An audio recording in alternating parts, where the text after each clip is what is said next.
Fala, galera ligada em mais um Resenha Bros, muito bem-vindos. Como é que você tá, Brunão? Tô sempre com ele, é claro, nosso queridíssimo Bruno. Opa, fala, meu mestre. Saudações nintendistas aí pra todo mundo. Vamos começar a resenha. Saudações. Temos resenha hoje, hein, Brunão? Sim, não pode faltar. Então, o programa de hoje a gente vai falar sobre bastante coisa, tem notícias, né, em relação ao Brasil, Switch Lite chegando, parque da Nintendo no Japão, também algumas novidades sobre o Switch OLED. Bora começar falando sobre o parque da Nintendo no Japão, então, Bruno, que temos uma novidade, você sabe qual que é? Sim, só para introduzir o assunto, então, a Nintendo tem uma área da Universal Studios no Japão, que é um parque da Nintendo, né, o Super Nintendo World. E esse parque ele foi inaugurado em 18 de março de 2021 e também tem unidades em construção na Universal de Singapura e de Hollywood. Então essas unidades também vão ter parques da Nintendo. E recentemente saiu a notícia de que eles vão expandir esse parque da Nintendo na Universal do Japão com uma área dedicada ao Donkey Kong. E essa área vai ser uma expansão em 70% da área total que já existe. Então vai ser uma expansão bem grande, vai ter montanha-russa, vai ter alimentos temáticos, vai ter uma selva para você interagir com os personagens do Donkey Kong. Então vai ser uma experiência bem interessante, bem diferente. Exatamente. Ainda segundo a Nintendo, né, o anúncio oficial do aniversário da Nintendo, os visitantes poderão caminhar dentro das selvas onde Donkey Kong e seus amigos vivem. Então, eles prometem uma experiência bastante imersiva. E a abertura dessa nova área do parque está planejada para ficar pronta em 2024.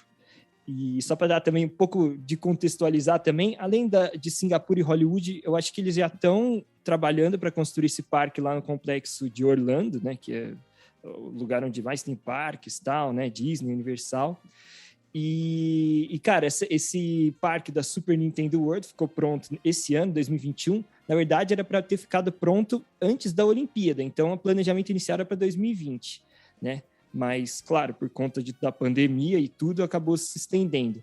Aí chama Super Nintendo World, mas por enquanto só tem tema do Mario, né? Então é como se fosse, tem Mario Kart e Yoshi, basicamente. E agora eles estão expandindo, achei interessante essa notícia, porque mostra que eles querem abordar outras franquias também. E uma expansão dessa bem grande, né? Basicamente duplicou o tamanho do parque. Sim.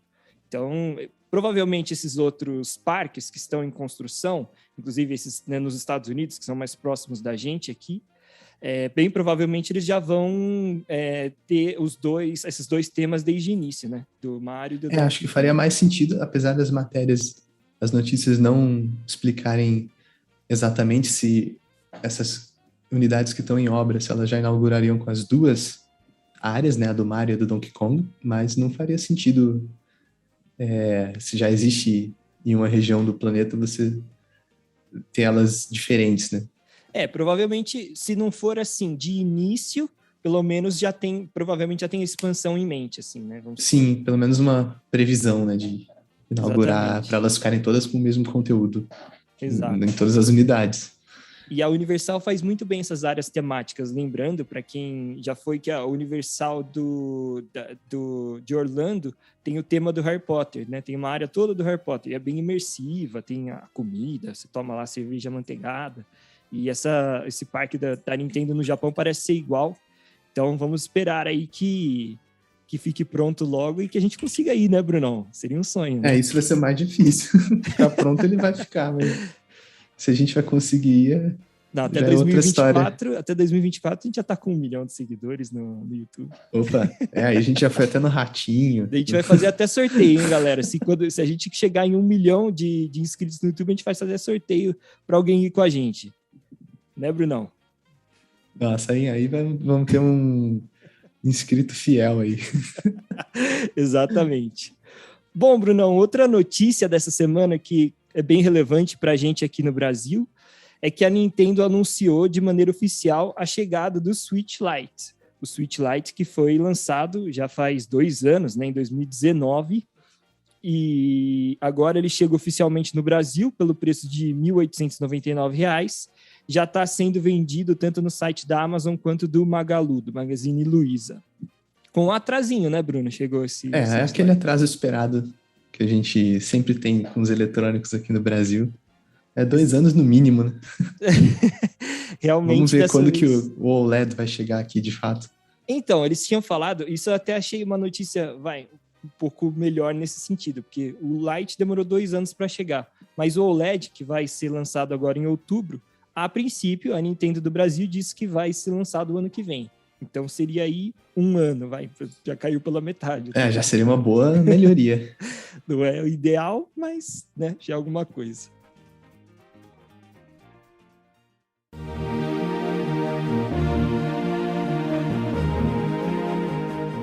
Bom, aí acho que a gente pode seguir então para as novidades sobre o Switch OLED, porque tem mais YouTubers que ficaram aí mais tempo testando o console durante aí essa semana.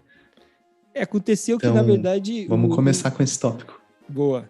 Na verdade, o Switch OLED, eu achei que a Nintendo tivesse só distribuindo para alguns YouTubers, mas depois assistindo mais vídeos, eu vi que ela realmente meio que lançou em alguns lugares para vender assim antes, chegou antes do que era previsto. E aí esses caras que vivem de conteúdo foram atrás, lógico, para comprar e fazer o review. E como já lançou lá na gringa, né, eles fizeram várias comparações, a gente vai falar sobre todas as novidades que foram ressaltadas, né, Brunão? Sim, a gente vai fazer um compilado aí do que esses reviewers falaram, principalmente comparação lado a lado entre o original e o OLED, o que melhorou muito, o que foi pouco perceptível. Exatamente. Então a gente vai entrar nessa comparação. Para começar, uma coisa que eu gostaria de destacar é que foi uma coisa que não foi anunciada pela Nintendo, e alguns desses YouTubers falaram, que o material do Switch em si parece ser um material mais premium. Então, todos eles, quando pegaram o Switch na mão, falaram, cara, o plástico é mais duro, assim, sabe? Parece mais premium mesmo. Parece que o acabamento do hardware é um pouco melhor. E essa é uma coisa que a Nintendo nem falou nos anúncios. Então, me chamou um pouco de atenção isso. Sim, particularmente, o que um dos analisadores falou, a tela, por ela ser de OLED, a cobertura dela é de vidro, em vez de ser de plástico, igual era no Switch original. Então, só isso já dá uma sensação bem mais premium. O material do kickstand, além do kickstand ter outro formato e outras posições de fixação, ele disse que é um material que ele até suspeita ser metal, por ele ter um toque mais gelado do que o resto do console. Então, ele disse que é um material de alta qualidade. Outro ponto inesperado que eu achei bem legal é ele ter comentado sobre a fixação dos Joy-Cons naquele trilho, que uma das reclamações que existia no Switch original era uma certa folga, que você conseguia sentir os Joy-Cons se movendo um pouquinho durante o jogo, quando eles estavam fixados ali naqueles trilhos. E agora no OLED ele achou que esse encaixe está mais justo, tem menos folga. Ele falou que ainda tem um pouquinho, mas tá mais firme, né? Ele até ressaltou também que, assim, ele falou, pode ser porque seja mais novo e tal, mas ele achou, pelo menos a princípio, que é um pouquinho mais justo, né? Fica aí pelo menos a suspeita de que foi revisado esse encaixe. É possível, até por conta daqueles problemas do drift, do Joy-Con, apesar de a gente não ter nada oficial da Nintendo nesse sentido. Outra coisa que você comentou, Bruno, a gente já pode entrar nesse assunto, que acho que, claro, é o principal, é falar da tela em si, porque, como você disse, além da tela, é claro, ter todas as suas melhorias, que a gente vai falar, né, especificamente, mas mesmo quando o Switch está desligado, ele fica bem mais bonito, né? A tela fica bem mais bonita, parece a tela de um smartphone mesmo. Porque a tela do Switch, para quem está acostumado, parece que tem, que nem você falou, né? Como se tivesse um plástico em cima e a tela lá no fundo, então dá para ver que a tela não tá assim, né, na superfície mesmo. De fato, é um plástico mesmo. E ela é uma tela menor que tem aquelas bordas grossas. Também, tem isso também. Então, esteticamente, fica pior do que essa ideia mais contemporânea de ter essas bordas fininhas. E a cobertura da tela de vidro, igual um smartphone topo de linha. Exatamente. Então, antes mesmo de ligar o console, já tem essa diferença visual. Parece muito um smartphone. Inclusive, os iPhones, eu sei que tem desde a geração 10, tem tela de OLED. Inclusive tem o meu, eu vou contar a experiência própria já para entrar no assunto, que um dos problemas do OLED, né, que se você ficar usando muito tempo a mesma imagem a longo prazo, você pode queimar a tela. Então fica como se fosse uma marca d'água, assim, bem de leve. E o meu celular, que tudo bem, já é de final de 2017, começo de 2018, ele tem uma marca d'água já do Waze, de ficar usando muito tempo o Waze para dirigir, e ficou lá um botão. Então, assim, é uma preocupação que muita gente está falando e tal, porque, de fato, se você ficar jogando um jogo por muito tempo, não tiver nenhuma cutscene, nem nada, né? Nenhum tipo de movimento na tela para aquele LED apagar ali. Isso pode acontecer. E acho que a maneira mais simples da gente pensar nisso, eu vi 2 exemplos bons que esses youtubers falaram. Primeiro, por exemplo, imagina que você está jogando Zelda Breath of the Wild. Tem lá no cantinho a barrinha da vida, os coraçõezinhos. Aquele negócio fica lá praticamente o tempo inteiro. A não ser que tenha uma cutscene. Você entra no Shrine e apaga e tal. Mas se você ficar muito, muito tempo só jogando ali, por mesmo título, principalmente, talvez, se você é uma pessoa que vai focar muito em um único título, que aí tem esses elementos do head-up display, sempre na mesma posição, com as mesmas cores, pode ser um motivo de preocupação. Exato. Outro que ele falou bastante, que esse eu achei até mais preocupante mesmo. Tem esses jogos, quando você joga, por exemplo, jogos do Nintendo Switch Online, que são esses jogos antigos, eles não têm o tamanho da tela do Switch, então fica aquela borda preta que ela tem uma espécie de alguns detalhes, né, desenhados ali. Então, imagina, se você ficar jogando um jogo desse por muito tempo, aquela borda ela não sai dali o tempo inteiro que você tá naquele jogo, nem numa cutscene, nem nada, porque é um jogo antigo, então tem que ficar aquela borda ali para ele caber no quadradinho menor que a tela. Mas assim, a princípio, eu acho que é mais difícil isso acontecer. Eu acho que é até mais difícil de acontecer do que num smartphone, porque às vezes você tem alguma coisa que você usa todo dia, né, no celular e tal. No videogame tem essa coisa mesmo da cutscene, e tem alguns ajustes, né, Brunão, que você pode usar no Switch para tentar evitar isso, né? Sim. O Switch vai diminuir o brilho da tela automaticamente quando atingir 5 minutos de inatividade. Então isso vai evitar que você queime aqueles pixels na cor que está sendo exibida numa imagem estática. Mas esses casos que você falou, eles são mais a exceção do que a regra. Para a maioria das situações que você vai jogar vários títulos modernos, que você não vai ter tanto conteúdo estático nas cenas, não é para ser problema. O próprio reviewer disse que ele colocou muitas horas em vários jogos ao longo da semana e ele não percebeu nenhum efeito de burn-in até agora. Esse problema, eu tô falando só porque, claro, a gente tem que falar, porque ele existe, mas realmente, assim, eu acho que você tem que ficar anos jogando o jogo, muito tempo, assim, para começar a ter um problema no mesmo jogo e fazendo sempre essas coisas que a gente falou, sempre igual, o mesmo jogo, tipo, um tempão.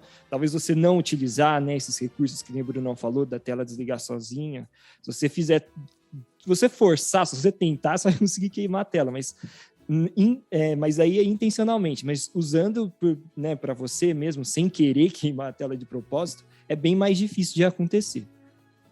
E continuando a falar da tela OLED, que é a maior vantagem desse modelo, o Kevin, que é o reviewer, disse que a melhoria é direta, é o que foi esperado mesmo, por ser a melhor tecnologia de painel que existe, o OLED. Então, ele põe algumas cenas, o Switch original, lado a lado com o Switch OLED, você vê as cenas escuras, a diferença é muito grande, é muito mais profundidade na cor preta, por aquele fato que a gente já explicou lá no primeiro episódio, que os pixels são iluminados individualmente, então quando vem uma cena escura, você desliga os pixels que você quer que fiquem pretos, mas os outros você continua acendendo com a intensidade máxima. Então você tem muito mais contraste. Então quanto mais cenas escuras o jogo tiver, maior a diferença percebida vai ser entre os dois consoles.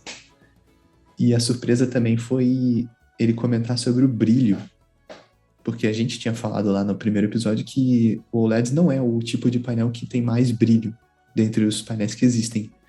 Mas, mesmo assim, ele disse que, comparando o brilho no máximo entre os dois consoles, o brilho do Switch OLED é maior do que o Switch original.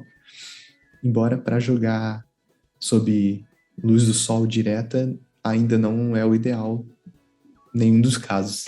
Nenhum dos dois consoles você tem uma boa visibilidade debaixo do sol. Ele falou o contrário também. Se você colocar o brilho no mínimo, ele fica mais escuro do que esse do Switch atual. Então, quando você está naquela situação, deitado à noite no quarto, tudo escuro, né, se você quer deixar o brilho bem baixo para não ficar naquele negócio forte no seu rosto, também é melhor, né? Tem um limite maior ali. Bem observado. E em relação à nitidez, né, eles também falam que fica bem mais nítido, também porque a tela é maior, não só por conta da qualidade, mas também porque a tela de OLED é mais nítida. E achei interessante que o outro youtuber lá do Beat'em Ups, ele falou que dá para ver nitidamente que a saturação, assim, as cores ficam mais vivas. Então ele falou que no Breath of the Wild, por exemplo, o verde é muito mais verde do que se você comparar com o Switch original. E lembrando que o painel de LED original, no caso do Switch antigo, né, é uma única lâmpada de LED iluminando toda a tela. Então existe um contraponto nisso, que você não consegue ter uma porção da tela muito escura e uma outra porção da tela muito clara. Por isso que o contraste percebido é menor do que no OLED, que você controla individualmente cada um dos pixels. Exatamente. E ele falou que fica bem melhor. Aí a gente viu, né, Bruno? Tem alguns vídeos que eles testam vários jogos, colocam lado a lado, né? Tem Mario Kart, esses jogos do Mario que são tem vários bem coloridos, com cores bem vibrantes. E segundo eles, a diferença é muito grande, né? Até o cara do Beat'em Ups, ele falou, cara, eu sabia que ia ser melhor, eu sabia que a tecnologia era melhor e tal. Eu tenho uma TV OLED aqui em casa que eu jogo, mas mesmo assim eu fiquei muito impressionado quanto ficou melhor. Nas próprias filmagens que eles fizeram de um console do lado do outro, dá pra ver no próprio vídeo a diferença é muito grande. Sim, é bastante nítido. Se você tá curioso, joga lá no YouTube, uma comparativo, que você vai ver que é bem grande, né? Bom, e ainda sobre a tela, existe uma preocupação de uma parte das pessoas sobre a densidade de pixels, porque a tela aumentou de tamanho, mas a resolução é a mesma, o tamanho da imagem é o mesmo. Então, teoricamente, a densidade de pixels diminui, mas pelo fato de ser uma tela ainda pequena de dispositivo portátil, e você mantém basicamente a mesma distância quando você está jogando no modo handheld, é imperceptível, você não percebe nenhuma piora no sharpness, na nitidez. Só melhoras. Então, sim, isso não é um ponto negativo. Não, de maneira geral, a imagem ficou muito melhor. Todos eles falaram. Inclusive, até o cara do Beat'em Ups fala, cara, se me falassem que era 1080, eu acreditava, porque parece que está muito mais bonito, assim, comparado com o que era, né, com o outro Switch. Então, de fato, assim, eles estão falando que o console, a parte da tela é uma diferença bem grande, que foi um aprimoramento muito bem-vindo. Eu achei legal também que no teste do Kevin, ele queria confirmar a hipótese de que o hardware continua igual. Então, ele pegou um jogo que é conhecido pelos frame drops, problema de performance, que é o caso do Hyrule Warriors, e ele confirmou que, independente da tela, a performance do jogo em termos de frame rate continua igual. Exatamente. Não tem nenhum tipo de melhora de CPU, de processamento para o jogo processar melhor. Exatamente. Uma coisa que você comentou, fugindo um pouco do tema da tela, mas depois a gente pode voltar também, sobre o kickstand, né? Que eles falaram que é bem melhor, que você até falou que parece ser de um material que parece metal, porque é um pouco mais gelado. Uma coisa que um deles falou, que eu não tinha reparado, é que quando falaram do kickstand, eu achei que ele ia ser parecido com o do Switch original, ou seja, você abre e aí teria como se fosse alguns ângulos pré-definidos, né? Tipo fazer tec, tec, tec, daí você encontra ali o ângulo que é melhor. Mas na verdade ele é fluido, assim, é como se fosse uma dobradiça rígida, que nem o de como é que se diz, de um notebook, né? Que você consegue angular sim. Exatamente onde você quer. Então, isso é bem legal também. Você não tem os ângulos pré-definidos. Ou igual a porta de um Rolls Royce, que ela tem um negócio magnético que ela para em qualquer posição que você abrir, assim, né? Essa, Brunão tem umas referências finas, que vocês podem ver aqui. Exato, mas deve ser. Não é só naqueles 2 ou 3 pontos. Exato. Ela para em qualquer lugar onde que você soltar ela, ela para. Bom ponto, porque normalmente a porta de carro tem mesmo, né? Bem certinho, você sente quais são os sim, ângulos. Sim. Como se fizesse um toque, toque, toque cada vez que você... Ó, não testei isso na prática, não. É só vendo vídeo mesmo. Exatamente. Mas enfim, isso é legal porque você consegue colocar exatamente o ângulo que você quer, né? E ele abre bastante, então ele fica num ângulo bem bom, assim, que é quase como se ele tivesse deitado, né, numa superfície, por exemplo, uma mesa, mas um pouquinho inclinado, assim, né, vamos dizer uns 30 graus ou menos.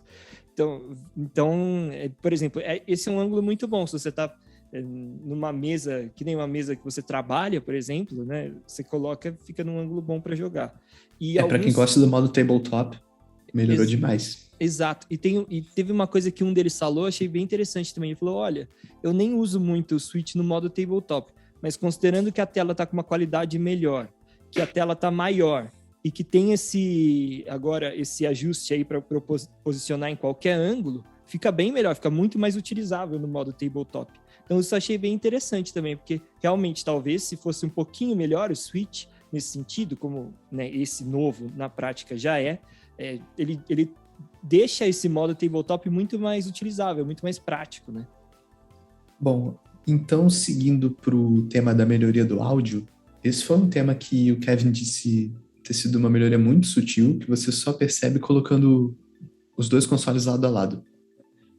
Então, ele explicou que a qualidade é um pouco melhor no Switch OLED, mas jogando normalmente você não vai sentir diferença não, é uma melhoria muito sutil, só comparando os 2 consoles lado a lado que você percebe. Exatamente. Ele falou que talvez uma pessoa que liga muito para áudio, que gosta muito, né, consiga notar melhor, mas na prática, assim, não é uma coisa tão significativa. Porque até no trailer eles fizeram bastante propaganda disso, parecia que era uma coisa assim, nossa, né, muito melhor. Pelo jeito não é uma diferença tão nítida logo de cara, não tem que ficar procurando as diferenças mesmo. Outra coisa que mudou, Brunão, que a gente pode falar, é o dock, né? Eles deram uma olhada como é que ficou o dock novo. E uma coisa que, enfim, não tinha ficado 100% claro, mas agora tá para mim, é que quando você tem aquela portinha, que nem tem aquela portinhola que tem no Switch original, ao invés dela simplesmente abrir e ficar ainda conectada para uma dobradiça, ela só sai. Ou ela você sai, deixa, ou você coloca ou você tira, né? Eu acho até que assim, tem o lado bom e o lado ruim. O lado ruim, que até o Kevin falou, a coisa é verdade, você vai ficar com... Se você não quiser usar, você vai tirar aquele negócio, depois vai perder, se precisar. Você vai perder. Minha cara fazer isso. Mas por outro, realmente, até o meu Switch aqui, eu comecei a deixar sempre aberta, porque fica mais fácil de conectar. Então, se não tivesse a portinha, para mim não ia fazer muita diferença. Mas pelo menos a portinha tá lá, porque dependendo do setup das pessoas em casa, às vezes elas precisam colocar o fio e fechando a portinha, os fios ficam um pouco mais organizados, né? Não ficam espalhados, sim. Batendo. Mas... E o dock ficou bem bonitinho, né, Brunão? O dock Nossa, ficou bem mais bonito. Eu curti o branco. O preto, eu vi no outro vídeo, ele é um pouquinho mais bonito, mas fica parecido com esse, né? E lembrando também que esse dock novo agora, eles trocaram uma conexão USB por uma conexão para cabo de rede Ethernet. Então, para quem joga online, foi uma melhoria muito boa, você não precisa mais comprar um adaptador. Inclusive, o Kevin falou que fez um teste, porque alguém perguntou se eventualmente seria melhor ou pior, tinha alguma diferença de performance utilizar esse dock novo ou o dock antigo com um adaptador. Ele falou que é a mesma coisa, não tem diferença. Então é só uma praticidade, que você não precisa do adaptador e já conecta diretamente.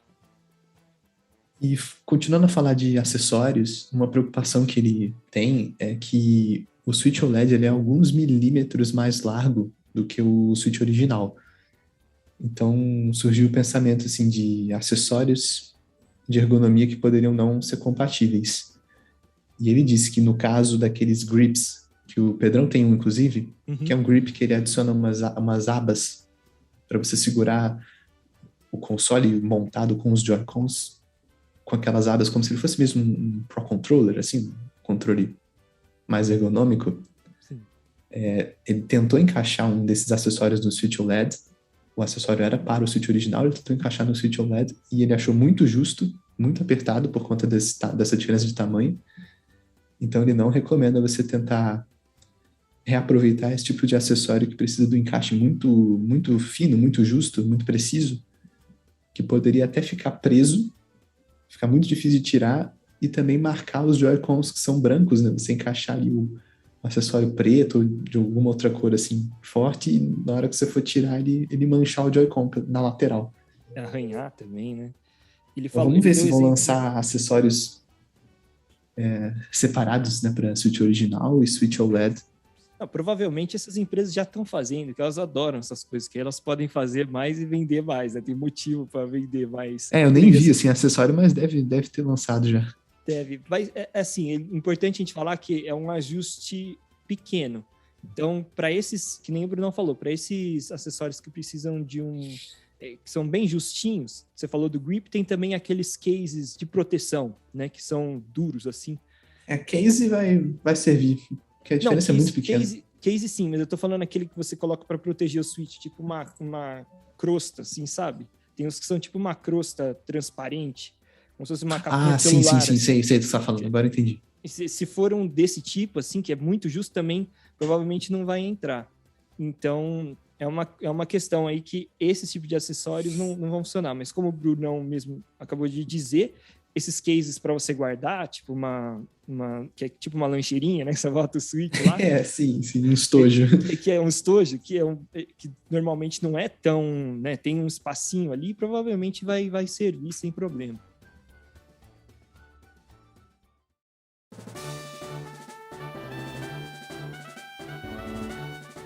E agora vamos falar do novo trailer do Pokémon Arceus, né? Exatamente, Brunão. Essa semana tivemos a Pokémon apresentou um novo trailer do Pokémon Legend Arceus, e aí algumas novidades que a gente não estava sabendo ainda. Então, o trailer começa logo com um avatar ali, né, o seu personagem em cima do Basculegion, que a gente já tinha visto, que é poder, né, montar em cima do Basculegion, assim como da Águia também, aquele outro Pokémon. Só que aí mostra a pessoa tá lá controlando, né, o bonequinho em cima de um lago, o Basculegion pula, em cima de uma pedra tem um Pokémon e você joga uma Pokébola, enquanto o Basculegion tá no ar, você joga a Pokébola para capturar o Pokémon. Então, uma mecânica nova que não tinha sido apresentada, de você poder capturar o Pokémon ainda em cima do seu Pokémon meio de transporte, vamos dizer assim. Você tá dirigindo e capturando Pokémons. Isso, você tá dirigindo um jet ski, que no caso é um Pokémon, e aí você captura um Boa, parece boa um jet ski, porque tem um Sim, tem um guidão, assim, é bem engraçado. Guidão, né? É o Basculegion. Bom, aí depois eles mostraram uma cena que parecia o jogador, assim, comprando acessórios nas lojas da vila central do jogo, que é a Jubilife, né? E fazendo customização do visual, né, da skin do personagem. Tem também um estúdio fotográfico que você vai com o seu personagem, com um Pokémon seu e monta uma pose para uma foto, assim. Isso é bem engraçado, porque assim, dentro da vila tem uma casinha que você entra, é um estúdio fotográfico. E para quem já viu como é um estúdio fotográfico, é igualzinho mesmo, eles representaram bem, que tem aquele fundo branco, que né, numa parede que tem o fundo meio arredondado para não ter o rodapé, para não dar para perceber onde que começa a parede, onde termina o chão e começa a parede. E aí é legal, porque mostra que você pode pegar o Pokémon e o seu personagem e fazer poses com os dois, tirar várias fotos, mudar o fundo, a cor do fundo também. Né? Então, legal esse detalhe aí do piso, que não tem essa emenda, assim, bem interessante. Bom, também, além disso, né, nesse trailer também revelaram um novo Pokémon, que é o Clever, né, Brunão? Um Pokémon meio cara de mal aí. Pelo que eu entendi do trailer, esse Pokémon ele tá numa categoria de Pokémons nobres ou Pokémons especiais, foi o que eles explicaram. Exatamente. E esse tipo de Pokémon, ele tem um Warden, né, um guardião. Então, alguns desses guardiões, eles explicaram no trailer e não fizeram um mapeamento exato, assim, para todos os guardiões de quem é guardião de qual Pokémon, mas alguns deles deu pra ver, deu pra entender pelas legendas que apareciam no trailer. Aí, por exemplo, eles falaram que tem uma guardiã chamada Mai, que protege um Pokémon chamado Munchlax. E eles foram criados juntos na infância, então ela não precisou capturar ele com Pokébola, ele luta ao lado dela voluntariamente. E ela considera ele tipo irmão, assim, né? Não, Como se fossem irmãos, criados juntos, Aí em seguida mostrou o guardião Iscan, mas não deu pra entender, não ficou claro quem que ele protege. Uhum. Depois o guardião Lian, que é o guardião desse Pokémon nobre novo, que é o Clever. E também mostrou a guardiã Arezo, sem revelar também qual que é o Pokémon que ela cuida. E esse Clever, né, especificamente, que é o Pokémon novo, ele lembra um pouco o Scyther, que não sei se vocês lembram, o Scyther é aquele verde que parece um gafanhoto, só que as mãos são como se fossem foices, assim, né? É tipo lâminas. Lâminas. O Pokémon antigo, lá eu acho que da primeira geração, se bobear.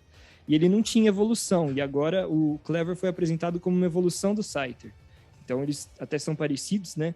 Só que o Clever, ao invés de ser verde, é bege, marrom, assim. E tem uma cara meio do mal também, igual o Scyther. Ele é brabo. Ia falar mais bravo, mais do mal do que o Scyther, mas o Scyther já tem uma cara de mal, né? Então só permaneceu. E aí eu achei engraçado que o trailer segue com uma cena que seria o jogador encontrando esse Clever numa batalha. Mas eu fiquei pensando, cadê o guardião enquanto você tá batalhando com o Clever? Como é que acontece isso, né? Suspense, Bruno. Vai ter que jogar pra ver. Não ficou explicado no trailer.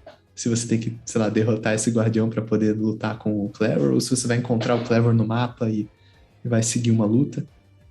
Eu acho que talvez seja assim. Eu tô claro, hipótese aqui. Como esse jogo do Pokémon, ele representa o início da história do Pokémon, da interação entre humanos e Pokémon, né, o início da timeline, talvez esses guardiões sejam uma maneira que eles encontraram de colocar os treinadores dos Pokémons no jogo. Porque num jogo normal de Pokémon, você é treinador de alguns Pokémons, aí você encontra outro treinador e vocês batalham, né? E nesse jogo, a princípio, como tem essa história de que os Pokémons viviam livres como animais, e aí tá começando esse negócio de captura de Pokémon, foi apresentado que assim, uma das suas missões vai ser capturar os Pokémons, e talvez essa questão aí dos guardiões seja para ter essa mecânica de você batalhar, ter uma batalha de Pokémon ao estilo mais clássico, daquelas turn-based mesmo, você escolhe, sim. ataque e tal, não sei o quê. Talvez seja isso, né? Mas estou especulando só. As lutas que apareceram no trailer são assim, turn-based mesmo. Uhum. Exatamente. E assim, chama um pouco de atenção bem no começo do trailer, tem duas cenas que mostram o landscape do jogo com uma distância maior, assim, e com a câmera em movimento. Eu achei bastante borrado essa cena em movimento. Acho que ainda não é a versão final, mas vamos ficar de olho. Pelo que eu reparei, é engraçado. Tem algumas cenas que é bonito o visual, tem outras que estão mais borradas assim mesmo, Bruno, você tem razão. E o que me chamou mais atenção, na verdade, dessa vez, é que tem alguns cenários que são iguais o gráfico do Breath of the Wild. Parece que eles tiraram a mesma pedra que estava feita lá, e colocaram, que é muito igual. Eu também achei. Muito a vegetação assim, achei bem parecida também. Bastante, nossa, demais. Mas assim, de fato, por enquanto, ele não tá tão bonito quanto é o Breath of the Wild. Eu confio que vão lançar uma versão final melhor ainda do que apareceu nesse trailer. As cenas que eles capturaram de diálogos, que os bonecos estão parados e aparece a caixinha de texto ali com o cenário sem movimento, eu achei qualidade boa. Mas essas duas cenas iniciais aí, que tem a câmera em movimento, com elementos mais longe de onde está sendo filmado, achei bem borrado mesmo. É tipo cutscene? Essa que eu não lembro o que você falou. Essas que você falou que tem a câmera em movimento? Parecia mais uma cutscene do que uma cena in-game. Então vai ver que é tipo vai ver que eles fizeram um cutscene meio com pressa, assim, sabe? Sei lá. Pode ser. Pra colocar no trailer. Mas, enfim, eu gostei do que eu vi, continuo animado pra esse jogo. Eu também, acho que eu vou querer comprar esse jogo, sim. Brunão. Mas, Brunão, a gente vai ter que ver como é que vai ser, porque agora estamos aí gravando esse episódio dia 3 de outubro e esse mês tem um monte de lançamento, né? Como a gente já tinha comentado. Pois é, acho que vale a pena a gente repassar quais são os principais lançamentos, né? Exato, vamos repassar então dia a dia aí do mês de outubro, tudo que vai acontecer, porque tem muita novidade para você aí que tá em casa se programar e programar o bolso também, porque o negócio tá feio. Outubro é mês de esvaziar o bolso, que vai ser movimentado. E aí, Brunão, o que nós temos logo no começo do mês? Bom, começando então no dia 5 de outubro, tem o lançamento do Super Monkey Ball Banana Mania. Ele vai custar R$ 199,50. Eu me lembro desse título, acho que tinha no GameCube, que você controla... É um macaco dentro de uma bola que você tem que ir equilibrando ela nos caminhos, assim, que você pode cair, perder. É isso que eu me lembro, basicamente. Exatamente. Era um jogo divertido. E esse é uma coleção, né, de vários desses jogos anteriores, não é um título novo. Aí também, ainda no dia 5 de outubro, Brunão, tem o Nickelodeon All-Star Brawl, que eu até comentei num outro episódio aqui que você não tava, que é um clone do Smash com personagens da Nickelodeon. Bem isso, assim, jeito mais fácil de explicar.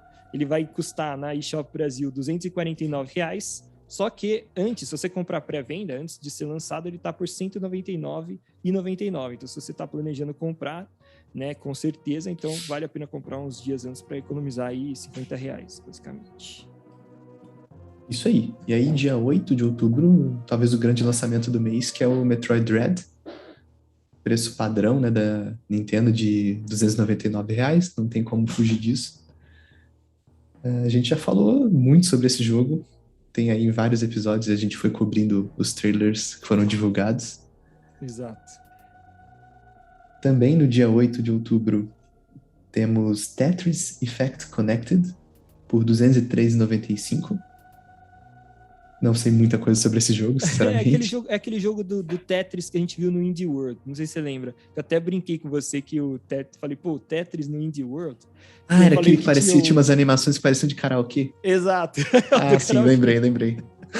E vai lançar no dia 8, então, de outubro. Aí no dia 12 do 10, né, 4 dias depois, tem o Disco Elysium Final Cut, que vai ser lançado por R$ 203,95, que é aquele jogo que a gente falou no último episódio, apareceu no Nintendo Direct. E, enfim, aquele jogo RPG, meio narrativa e tal. Vai ser lançado no dia 12, então. E depois, Brunão?